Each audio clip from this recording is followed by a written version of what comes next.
السلام علیکم ورحمۃ اللہ تعالی وبرکاتہ۔ جامعہ رضویہ منظر اسلام کے آن لائن سبق میں آپ کا خیر مقدم ہے۔ پیارے بچوں، کھولتے ہیں اپنی کتاب المعتقد المنتقد، شروع کرتے ہیں کچھ عبارت۔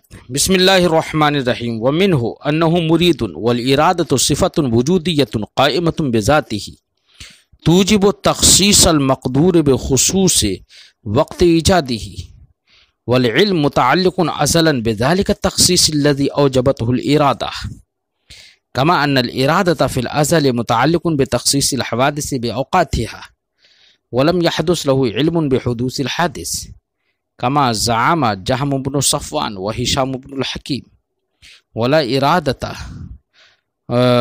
ولم يحدث له علم ولا اراده بحسب كل مراد، كما زعمت الكراميه لبطلان کونہ محل للحوادث۔ پیارے بچوں، آج کی اس گفتگو میں صاحب کتاب اس پر تفصیل سے بحث کریں گے کہ اللہ رب العزت مرید ہے، صفت ارادہ وجودیہ ہے، اس کی ذات کے ساتھ قائم ہے۔ تو فرماتے ہیں کہ منہ انہ مرید، انہی امور سے جن کا اعتقاد رکھنا اللہ کے حق میں ہم پر واجب ہے، یہ امر بھی ہے کہ اللہ رب العزت مرید ہے، ارادہ فرمانے والا ہے، اور جب مرید ہے تو اس کے لیے صفت ارادہ ہوگی۔ تو اور صفت ارادہ ہے کون سی؟ فرماتے والارادہ صفت وجودیۃ قائمۃ بذاتہ، اللہ رب العزت کی جو صفت ارادہ ہے وہ ارادہ صفت وجودیہ ہے، آدمیہ نہیں ہے۔ قائمۃ بذاتہ، اللہ کی ذات کے ساتھ قائم ہے۔ جب ذات کے ساتھ قائم ہے تو وہ قدیم بھی ہوگی صفت، کیونکہ اللہ رب العزت کی صفت کے ذات کے ساتھ کوئی حادث قائم نہیں ہو سکتا، اور صفت ارادہ ذات باری تعالیٰ کے ساتھ قائم ہے تو یہ بھی قدیم ہوگی۔ بہرحال صفت ارادہ یہ وجودیہ ہے، اللہ تعالیٰ کی ذات کے ساتھ قائم ہے۔ توجب تخصیص المقدور بخصوص وقت ایجادی، یہ ارادہ کا کام جو ہے وہ یہ ہے کہ وہ مقدور کی تخصیص کو واجب کرے گا، اس کے ایجاد کے وقت میں خاص کر، یعنی کس شے کو کس وقت میں وجود ہوگا۔ تو اللہ رب العزت ازل ہی میں اس نے ارادہ فرما لیا اس بات کا کہ فلاں شے فلاں وقت میں جا کر معرض وجود میں آئے گی۔ تو ہر شے کو، دیکھو کوئی بھی شے ممکن ہو، اس کے وجود کے لیے اس کے وجود کی نسبت سارے زمانوں کی طرف برابر ہے۔ آج بھی پیدا ہو سکتا ہے، کل بھی ہو سکتا ہے، پرسوں بھی ہو سکتا ہے، ایک سال کے بعد بھی ہو سکتا ہے، سارے زمانوں کی طرف برابر ہے۔ لیکن اللہ رب العزت جب کسی شے کا وجود کسی خاص وقت میں فرماتا ہے کہ یہ شے آج پیدا ہوگی، یہ شے کل پیدا ہوگی، تو اس کے وقت کی جو تعین اور تخصیص جو کر دی اللہ نے، یہ تخصیص کر دینا ہی یہی ارادہ ہے۔ ارادے ہی کا کام ہے تخصیص، کہ کسی بھی مقدور کی تخصیص کو واجب کرتا ہے ارادہ، اس کے ایجاد کے مخصوص وقت میں۔ تو ارادہ کا مفہوم سمجھ میں آ گیا بچوں؟ ارادہ تخصیص کو واجب کرتا ہے۔ فرماتے صاحب کتاب والارادہ صفت وجودیۃ قائمۃ بذاتہ، ارادہ صفت وجودیہ ہے، اللہ تعالیٰ کی ذات کے ساتھ قائم ہے۔ توجب تخصیص المقدور بخصوص وقت ایجادہ، یہ مقدور کی تخصیص کو واجب کرتا ہے اس کے ایجاد کے مخصوص وقت میں۔ والعلم متعلق ازلا بذلك التخصیص، اللہ رب العزت کو ازل میں بھی اس تخصیص کا علم تھا، وہ ازل میں بھی اس تخصیص کو جانتا ہے کہ میں فلاں وقت میں فلاں چیز کو پیدا فرماؤں گا۔ تو جو تخصیص ارادہ واجب کرتی ہے اس تخصیص کا علم اللہ کو ازل میں ہے۔ تو جب علم ازل میں ہے تو علم حادث نہیں ہوتا، جیسے علم اپنے معلومات کے اعتبار سے حادث نہیں ہوتا، ازل میں علم ہے، ایسے ارادہ اگر کچھ مخصوصات جزئیہ کے ساتھ متعلق اگر ہو جائے تو یہ ارادہ بھی حادث نہیں ہوگا اپنے مراد کے اعتبار سے، بلکہ ارادہ بھی اللہ رب العزت کی ذات کے ساتھ ازل میں قائم ہوگا، وہ بھی ازلی اور قدیم ہوگا۔ بات سمجھ میں آئی بچوں؟ یہ جو صاحب کتاب بھی یہاں پر جو یہ فرما رہے ہیں والعلم متعلق ازلا بذلک التخصیص، علم ازل میں متعلق ہے اس تخصیص سے، الذی اوجبتہ الارادہ، جس تخصیص کو ارادہ نے واجب کیا ہے۔ کما ان الارادۃ فی الازل متعلق، جس طریقے سے ازل میں ارادہ بھی متعلق ہے حوادث کے ان کے اوقات میں تخصیص سے، کہ کون سا حادث کون سے وقت میں پیدا ہوگا، تو ہر حادث کے اس کے وقت کے ساتھ مخصوص کرنے سے متعلق ہے ارادہ ازل میں، ازل ہی میں اللہ کا یہ ارادہ تھا۔ تو نہ ارادہ حادث ہے مراد کے اعتبار سے، نہ علم حادث ہے معلوم جزئی کے اعتبار سے۔ فرماتے ہیں وَلَمْ يَحْدُثْ لَهُ عِلْمٌ بِحُدُوثِ الْحَادِثِ، تو کسی حادث کے حدوث سے اللہ کا علم حادث نہیں ہوا، جیسے کہ جہم ابن صفوان اور ہشام ابن حکیم نے یہ خیال کر لیا کہ اللہ رب العزت کا علم جب کسی معلوم جزئی سے متعلق ہوتا ہے تو وہ معلوم جزئی حادث ہوتا ہے، تو وہ تو ہر وقت موجود نہیں ہے معلوم جزئی، وہ تو ایک وقت میں جا کے معلوم ہوگا، وہ پیدا ہوگا۔ تو معلوم جزئی جب حادث ہے تو اس سے جو علم متعلق ہے اللہ رب العزت کا وہ علم بھی حادث ہوگا، یہ جہم ابن صفوان نے گمان کر لیا۔ پیارے بچوں، اگرچہ ہر معلوم جزئی جو بعد میں پیدا ہو رہا ہے وہ اگرچہ حادث ہے، لیکن اس کا علم اللہ رب العزت کو ازل ہی میں تھا، اس کے وجود سے یا اس کے عدم سے علم کا تعلق اللہ کا ازل میں تھا۔ معلوم کے حادث ہونے سے اللہ رب العزت کا علم کا حادث ہونا لازم نہیں آئے گا، علم حادث نہیں ہوگا، زیادہ سے زیادہ اتنا ہو سکتا ہے کہ وہ حادث ہے معلوم، تو علم کا تعلق اس کے حدوث سے بعد میں ہو رہا ہے، علم کا تعلق اس کے حدوث سے بعد میں ہو اگر، تو زیادہ سے زیادہ یہ ہو سکتا ہے کہ تعلق حادث ہو، علم حادث نہیں ہوگا، علم تو ازل ہی میں تھا اللہ رب العزت کو۔ جیسے کہ آپ کو آج علم ہے کہ میرا بچہ اگر پیدا ہوگا تو میں اسے عالم بناؤں گا، تو آپ کو آج ہی علم ہے، آپ نے یہ سمجھ لیا ہے، یا آپ نے یہ ارادہ کر لیا کہ مجھے فلاں سن میں جا کے فلاں تاریخ میں جا کے شادی کرنا ہے یا فلاں کام کرنا ہے، تو ابھی وہ شے معرض وجود میں نہیں آئی ہے، لیکن اس کا علم آپ کا اس تخصیص کا جو ارادے نے جس تخصیص کو واجب کیا اس تخصیص کا علم آپ کو آج ہی ہے، پہلے ہی ہے۔ یہ میں بطور تمثیل پیش کیا ہے، ورنہ تو آپ کا علم تو حادث ہے پہلے ہی سے، اور اللہ کا علم تو قدیم ہے، ازلی ہے وہ۔ لیکن بتانا یہ مقصود ہے کہ معلوم حادث کے وجود کے وقت علم حادث نہیں ہوتا ہے، بلکہ علم تو پہلے ہی سے ہوتا ہے، زیادہ سے زیادہ اس کا تعلق حادث ہوتا ہے۔ اسی لیے فرماتے ہیں صاحب کتاب وَلَمْ يَحْدُثْ لَهُ عِلْمٌ بِحُدُوثِ الْحَادِثِ، کسی حادث کے حدوث سے اللہ رب العزت کا علم حادث نہیں ہوا، کما زعم جہم ابن صفوان و ہشام ابن الحکیم، جیسے کہ جہم ابن صفوان اور ہشام ابن حکیم نے یہ خیال کر لیا کہ اللہ کا علم حادث ہے معلوم ہے جزئی کے، ولا ارادہ، اور نہ ہی ارادہ حادث ہے بحسب کل مراد، ہر مراد کے اعتبار سے، کما زعامت الکرامیہ، جیسے کہ کرامیہ نے یہ خیال کر لیا کہ ارادہ حادث ہے۔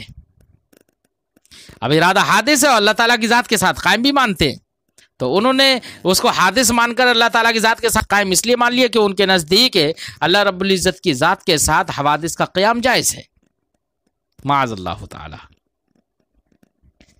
تو لبطلان کونہ محل للحوادث، ہمارا کہنا یہی ہے کہ ارادہ ہر مراد کے اعتبار سے حادث نہیں ہوگا، کیونکہ ارادہ اللہ تعالیٰ کی ذات کے ساتھ قائم ہے، اللہ تعالیٰ کی ذات کے ساتھ قائم ہے تو کوئی حادث اس کی ذات کے ساتھ قائم نہیں ہو سکتا، اس لیے ارادہ حادث نہیں قدیم ہوگا۔ بات سمجھائی؟ اگر اللہ ارادہ کو حادث مان لیا جائے تو اللہ رب العزت کی ذات کا محل حوادث ہونا لازم آئے گا، اور یہ باطل ہے۔ فرماتے ہیں لبطلان کونہ محل الحوادث، کیونکہ یہ بات باطل ہے کہ اللہ رب العزت کی ذات محل حوادث ہو۔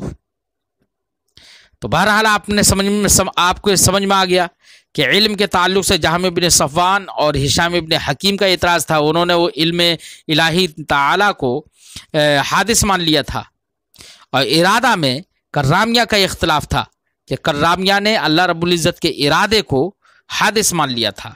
اسی کو صاحب شرح آگے بیان کر رہے ہیں، والارادہ والمشیہ مترادفتان، ارادہ اور مشیت دونوں مترادف ہیں۔ جیسے جو کام ارادے کا ہے، مقدور کی تخصیص کرنا اس کے ایجاد کے مخصوص وقت میں، وقت کے ساتھ، تو یہی کام مشیت کا بھی ہے۔ تو ارادہ و مشیت دونوں الفاظ مترادفہ ہیں، اور ان کے بالکل قریب ہے اختیار۔ جب دونوں الفاظ مترادفہ ہیں تو جب مشیت قدیم ہوگی بچوں تو ارادہ بھی قدیم ہوگا۔ اس سے وہی تردید کر رہا ہے کرامیہ کی، کہ کرامیہ نے جو یہ کہہ دیا نا، کرامیہ نے یہ کہا ہے کہ اللہ کی مشیت تو قدیم ہے لیکن ارادہ حادث ہے، تو ارادہ کو حادث مان لیا اور مشیت کو قدیم مان لیا۔ تو اسی کا رد کرنے کے لیے صاحب کتاب فرماتے ہیں کہ ارادہ اور مشیت دونوں قدیم ہیں، اور ایسا نہیں ہے کہ مشیت قدیم ہے اور ارادہ حادث ہے۔ اصل میں یہاں پر کرامیہ نے جو مشیت کو قدیم کہا نا، تو انہوں نے اس وجہ سے کہا کہ کہتے ہیں کہ مشیت کا تعلق مطلق ایجاد سے مانتے ہیں۔ کس کا مشیت کا تعلق کیا مانتے ہیں؟ کہ اللہ کی مشیت متعلق ہے مطلق ایجاد سے، اور مطلق ایجاد یہ حادث نہیں ہے، وہ یہ کہ ایک معنی ہے جو اللہ تعالیٰ کی ذات کے مطلق ایجاد کا جو معنی ہے اللہ تعالیٰ کی ذات کے ساتھ قائم ہے، وہ ازل میں مطلق ایجاد ہے، اور مشیت کا تعلق اسی مطلق ایجاد سے، اس لیے مشیت تو ازلی اور قدیم ہے۔ اور کہتے ہیں کہ ارادے کا تعلق مطلق ایجاد سے نہیں ہے بلکہ ایجاد جزئی سے ہے۔ کس سے ہے؟ ایجاد جزئی سے، کہ وہ شے مارز وجود میں آئے، وہ شے مارز وجود میں آئے، وہ شے مارز وجود میں آئے، ایجاد جزئی سے ہے ارادے کا تعلق۔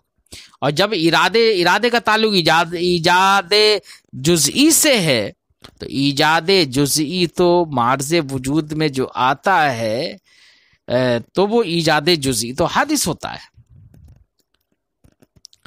اس لیے جزئیات سے ارادے کا تعلق مانتے ہیں اور مطلق ایجاد سے مشیت کا تعلق مانتے ہیں، اس لیے انہوں نے کیا کہہ دیا؟ مشیت قدیم ہے اور ارادہ حادث ہے۔ صاحب کتاب کہتے ہیں ایسا نہیں ہے، ارادہ و مشیت دونوں امر مترادف ہیں، دونوں لفظ مترادف ہیں۔ فرماتے ہیں والارادہ والمشیہ مترادفتان، ارادہ اور مشیت دونوں مترادف ہیں، ویدانیہم الاختیار، اور ان دونوں کے قریب ہے اختیار۔ اس کا معنی بھی تقریباً یہی ہے، فالکل قدیم و واحد۔ تو ارادہ مشیت اور اللہ کا اختیاری مختار ہونا اور اختیار اس کی صفت کا ہونا، ان میں سے ہر ایک قدیم ہے اور ہر ایک تینوں ایک ہے۔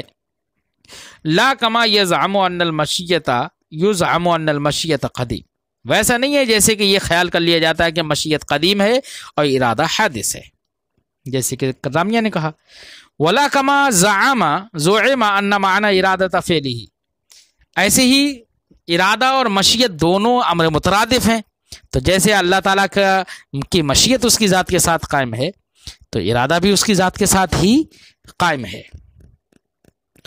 تو ارادے کا مشیت کا جو معنی ہے تخصیص مقدور بخصوص وقت ایجادی ہی، جو مشیت کا معنی ہے وہی ارادے کا معنی، دونوں کا معنی ایک ہی ہے بچوں۔ جب ارادے کا معنی بھی یہی ہے کہ مخصوص وہ تخصیص المقدور، مقدور کی تخصیص کرنا اس کے وقت ایجاد کی اس کے خاص وقتی ایجاد کے ساتھ۔ تو تخصیص کر دینا یہ ارادے کا بھی کام ہے، اور تخصیص کر دینا یہ مشیت کا بھی کام ہے۔ دونوں کا معنی ایک ہی ہے، دونوں لفظ مترادف ہیں۔ تو اس میں تردید ہو گئی ان لوگوں کی، جو کچھ معتزلہ کی، جو معتزلہ اس بات کے قائل ہیں کہ اللہ رب العزت کے ارادہ کرنے کا معنی حقیقی نہیں، یعنی ارادہ کا اطلاق وہ کہتے ہیں کہ اللہ رب العزت کے ارادہ کرنے کا معنی حقیقی نہیں ہے بلکہ معنی مجازی ہے۔ اللہ کو مرید مجازن کہتے ہیں۔ کیا مطلب؟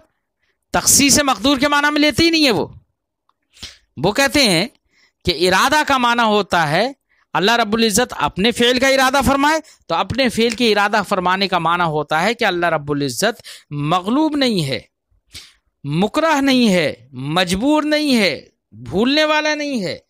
یہ معنی ہے کہ اللہ رب العزت اپنے فعل کا ارادہ فرماتا ہے، اور اللہ تعالیٰ فعل عبد کا ارادہ فرمائے، تو فعل عبد کا ارادہ فرمانے کا معنی یہ ہے کہ وہ بندے کو اس کام کے کرنے کا حکم دیتا ہے، یعنی ارادہ بے معنی امر مان لیتا ہے۔ یہ معتزلہ مانتے ہیں، بعض معتزلہ۔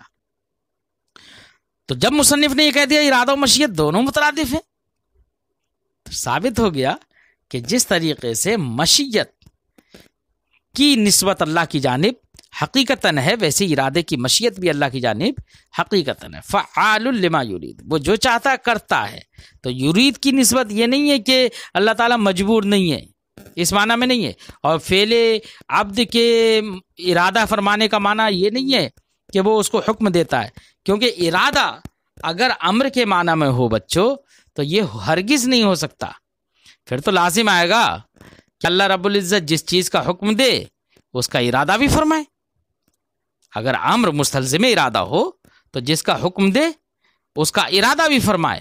تو اللہ تعالیٰ نے تمام طاعات، تمام واجبات، ایمان سب کا حکم دیا ہے، لیکن کیا ہر بندے کو حکم دیا ہے نا ایمان لانے کا، طاعت کرنے کا؟